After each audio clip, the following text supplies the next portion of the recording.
Hello everyone, welcome to another blog.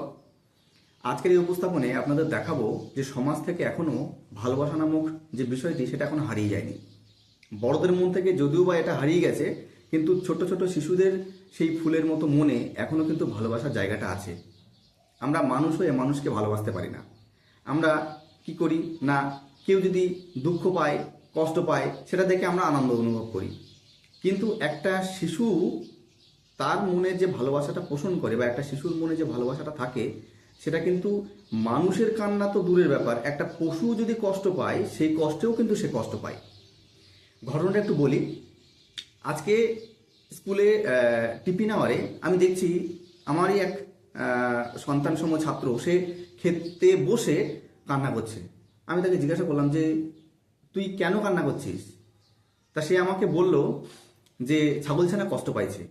স্বাভাবিকভাবে আমি যে এলাকায় জব করি, আমার স্কুলের ওই এলাকাটা এমন একটা ভৌগোলিক অবস্থানে অবস্থান করে যেখানকার ভাষাটা আমার বুঝতে একটু কষ্ট হয়। তো আমি প্রথমবারে বুঝতে পারিনি। আমি আবার ওকে জিজ্ঞাসা করলাম যে কি ব্যাপার, তুই কান্না করছিস কেন? খেয়ে নে। ওর চোখ দিয়ে অটোমেটিক টপ টপ করে জল পড়ছে।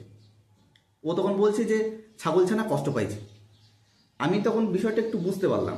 তাই বললাম ছাগলছানা কষ্ট পাইছে, ঠিক আছে তুই খেয়ে নে, আমি তোকে টিফিনের পর কথা বলছি। টিফিনের পর যথারীতি আমি তার সঙ্গে, সেই ক্লাসটা আমার নয়, সে ক্লাস 2 ছাত্র, তো আমি সেই ক্লাসে গেলাম। গিয়ে তাকে দেখছি তখনও সে কান্না করছে। তা আমি তাকে ডাকলাম, তুই কেন কান্না করছিস? তো বলছে যে ছাগলের বাচ্চা কিছু খাই নাই। মানে ছাগলের যে ছানা, ছাগলের বাচ্চা, আমি তার কথাটা বুঝতে পারছিলাম না বলে যে ওই যে 2-3 বার জিজ্ঞাসা করেছিলাম যে কি হয়েছে, সে ওই ছাগলছানা বারবার বলেছে। আমি বুঝতে পারিনি, সে কিন্তু বুঝতে পেরেছে। তখন সে বলছে ছাগলের বাচ্চা কিছু খাই নাই। তখন আমি বুঝলাম যে ছাগলের বাচ্চা কিছু খায়নি। তাই বললাম তুই কেন কষ্ট পাচ্ছিস? তো বিষয়টা পুরোপুরি ওর কাছ থেকে আমি শুনলাম যে কি হয়েছে। এবার ওই ভিডিওটা আপনাদের সামনে আমি এখানে দিচ্ছি, আপনারা একটু দেখুন যে একটা ছোট্ট শিশু সে কিভাবে একটা পশুর খাওয়া হয়নি বলে সে খেতে বসেছে। সেই টিফিন বেলাতে তার খাওয়াটা তার মুখে উঠছে না, কারণ তার যে ছাগলের বাচ্চা, সেই বাচ্চাগুলোর বয়স 3 দিন। তো 3 দিন হয়েছে, তার ছাগলটাকে সে বেঁধে রেখে এসেছে বলতে পারে ছেড়ে দিয়ে এসেছে। এখানে সবাই ছাগলগুলোকে ছেড়ে দিয়ে আসে। তো তার ওই বাচ্চাগুলো বাড়িতে রয়েছে।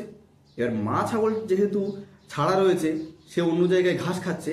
এই ছাগলের বাচ্চাগুলো যেহেতু দুধ খেতে পারেনি, তার জন্য সে যখন ভাত খেতে বসেছে মিড ডে মিলে, তখন তার মনে পড়েছে যে আমার ছাগলের বাচ্চাগুলো তো কিছু খায়নি, এই জন্য সে কান্না করছে।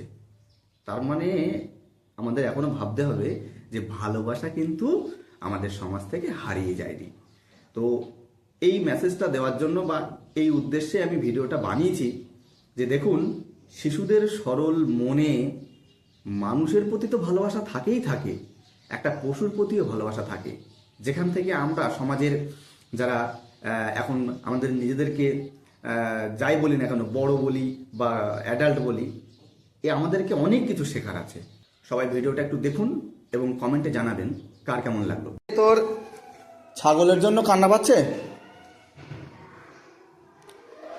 ছাগলের বাচ্চার বয়স কত বলতে পারবি? কদিন হয়েছে বাচ্চা? হ্যাঁ, 3 দিন হয়েছে। চোখ মোছ আগে, কাঁদবি না, চোখ মোছ। 3 দিন হয়েছে। এখন ছাগল বাঁধা আছে কোন জায়গায়? ওইদিকে ছেড়ে দিয়ে এসছিস। আর ছাগলের বাচ্চাগুলো বাড়ি, তাহলে ওদেরকে নিয়ে তুই এখন দুধ খাওয়াতে যাবি?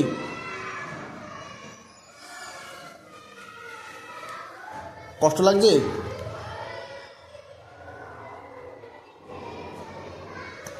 ভিডিওটি ভালো লাগলে সবাই চ্যানেলটাকে সাবস্ক্রাইব করে রাখবেন। এই ধরনের নিত্য নতুন বিভিন্ন ধরনের স্কুলের প্রত্যেক দিনের বাচ্চাদের এই যে ছোট ছোট অ্যাক্টিভিটি, এবং এই ছোট ছোট অ্যাক্টিভিটির মধ্য দিয়ে আমরা বড়রা কী কী শিখতে পারি সেগুলো যাতে আপনাদের সামনে তুলে ধরতে পারি এবং উপস্থাপন করতে পারি, তার জন্য চ্যানেলটাকে সাবস্ক্রাইব করে রাখবেন। তো আজকে এই পর্যন্তই, দেখা হবে নেক্সট ব্লগে। সবাই ভালো থাকবেন, টাটা।